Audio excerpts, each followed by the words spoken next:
রাজপুর গ্রামে মায়া আর বিনা নামে দুই প্রতিবেশী থাকতো। বিনার অনেক টাকা পয়সা ছিল, ওর বরের রোজগারও বেশ ভালো ছিল। আর মায়া বিধবা ছিল, ওর বর মারা যাওয়ার 4 বছর হয়ে গেছে। আর ও গ্রামে ছোটখাটো কাজ করে ওর ছেলের আর নিজের পেট ভরাতো। রবি আর রোহান একসাথে খেলা করত। শোন রবি, আমি বাজারে যাচ্ছি, আজ আমার মা আমায় আইসক্রিম খাওয়াবে। সত্যি? হ্যাঁ, আমি এখনই যাই, না হলে মা বকবে। রোহান ওখান থেকে চলে গেল, কিন্তু রবির মনে আইসক্রিম খাওয়ার ইচ্ছা জাগিয়ে দিয়ে গেল। রবি কোনোদিনও আইসক্রিম খায়নি, শুধু অন্য বাচ্চাদের খেতে দেখেছিল। যাই হোক, রবি কষ্ট পেয়ে ওর বাড়িতে এলো। কি হয়েছে, তোর মন খারাপ কেন? মা, আমি আইসক্রিম খাবো। রাহুলের মা ওকে আইসক্রিম খাওয়াতে বাজারে নিয়ে গেছে। বাবু, তুই তো বুদ্ধিমান, তাই না? হ্যাঁ, আমি জানি মা যে আমাদের কাছে আইসক্রিম কেনার টাকাই নেই। ঠিক আছে, বাদ দাও। আজ তুমি কি রান্না করেছো? তোর পছন্দের খিচুড়ি, তুই খেয়ে নে, আমি কাজে চলে যাচ্ছি। ঠিক আছে মা। রবির কষ্ট পাওয়ার মুখটার কথা মায়ার মনে পড়ছিল। ও সারা রাস্তা রবির কথা ভাবতে লাগলো। যদি আরো কিছু টাকা রোজগার করতে পারতাম, তাহলে আমি রবিকে আইসক্রিম খাওয়াতে পারতাম। ওর খুব খাওয়ার ইচ্ছে। হে ভগবান, আমায় সাহায্য করুন। বৃক্ষদেব মায়ের কথা শুনে নিল, ওর সামনে এসে দাঁড়ালো। মা, আমি তোমার কষ্ট বুঝতে পারি। তুমি তোমার ছেলের ইচ্ছা পূরণ করতে চাও, আর এতে আমি তোমাকে সাহায্য করতে পারি। হে ভগবান, আপনি সত্যি আমার সাহায্য করবেন? আমার ছেলে কি সত্যি আইসক্রিম খেতে পারবে? হ্যাঁ, এই নাও।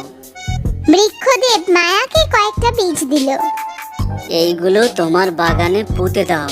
পরের দিন এগুলো থেকে যে গাছ বেরোবে, ওতে আইসক্রিম ঝোলানো থাকবে। আইসক্রিমের গাছ? হ্যাঁ। মায়া বৃক্ষদেবের আশীর্বাদ নিল। ও জাদু বীজ নিয়ে ওর বাড়িতে ফিরল। ঘরের সামনের বাগানে একটা ছোট্ট ক্ষেত ছিল। মায়া সব বীজ ওই ছোট্ট চাষের ক্ষেতে পুঁতে দিল। মা, এটা তুমি কি করছো? আমি আইসক্রিম গাছের বীজ মাটিতে পুঁতছি। আইসক্রিমের গাছ? হ্যাঁ সোনা, বৃক্ষদেব নিজে আমাকে এই জাদু বীজ দিয়েছেন। সত্যি এতে আইসক্রিম হবে? হ্যাঁ। বাহ, তাহলে তো আমরা আইসক্রিম খেতেও পারবো আর বেচতেও পারবো। এই ব্যাপারে তো আমি ভাবিনি। যদি আমরা অনেক আইসক্রিম উৎপাদন করে বিক্রি করি, তাহলে আমরা অনেক টাকা পাবো। আমার গ্রামের কাজ করারও দরকার নেই। হ্যাঁ মা, আমরা তাহলে অনেক বড় লোক হয়ে যাব। একদম, এখনই বীজগুলোতে জল ঢেলে দিই। আচ্ছা মা, আজকে তুমি কাজে যাবে না? না বাবু, কাল আমাদের নিজেদের আইসক্রিমের ক্ষেত হবে। তাহলে আমি অন্যদের বাড়িতে কাজ করতে কেন যাব? তাও ঠিক। মায়া ভেবেছিল যে পরের দিন আইসক্রিম বের হবে, ও ওই আইসক্রিমগুলো বিক্রি করে অনেক টাকা রোজগার করবে। এই কথা ভেবে ও ওর কাজেও গেল না। ওরও মনে টাকার লোভ এসে গেছিল। রাত্রিবেলায় ওর ঘুমও আসছিল না। ও ভাবতে লাগলো যে আইসক্রিম বিক্রি করে ও কত টাকা রোজগার করবে। আমি একটা আইসক্রিম কত টাকা বিক্রি করব? সব আইসক্রিম কি আলাদা আলাদা হবে নাকি একই রকম? এইসব চিন্তা ওর মাথায় ঘুরপাক খাচ্ছিল। তারপর সকাল হলো, আর মায়া দৌড়ে দৌড়ে বাড়ির বাইরে বেরোলো।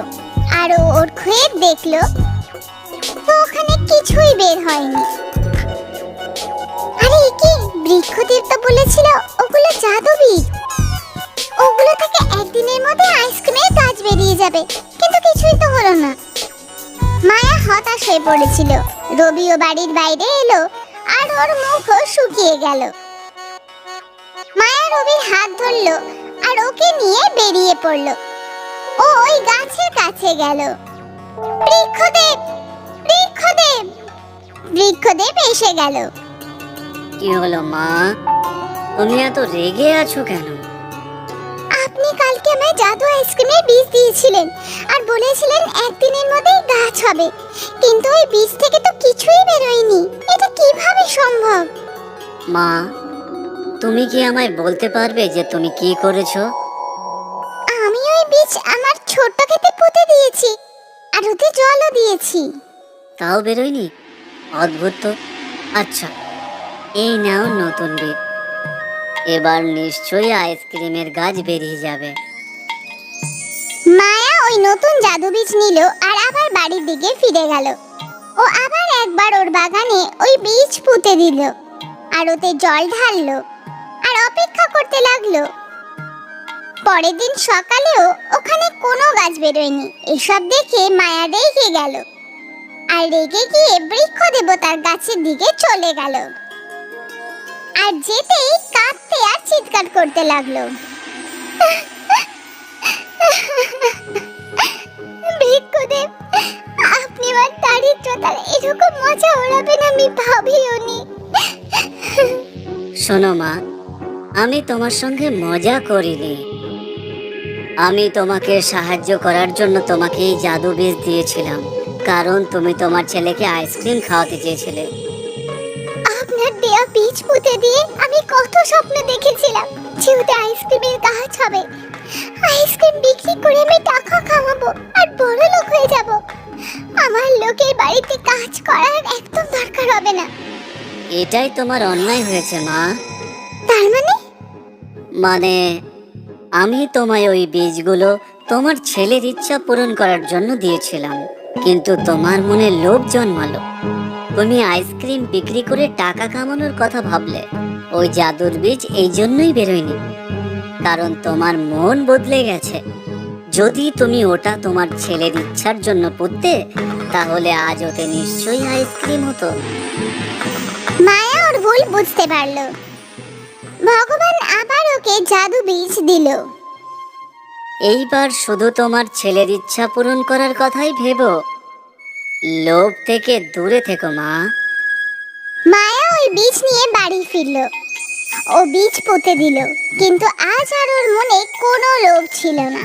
ও শুধু ওর ছেলেকে আইসক্রিম খেতে দেখতে চেয়েছিল।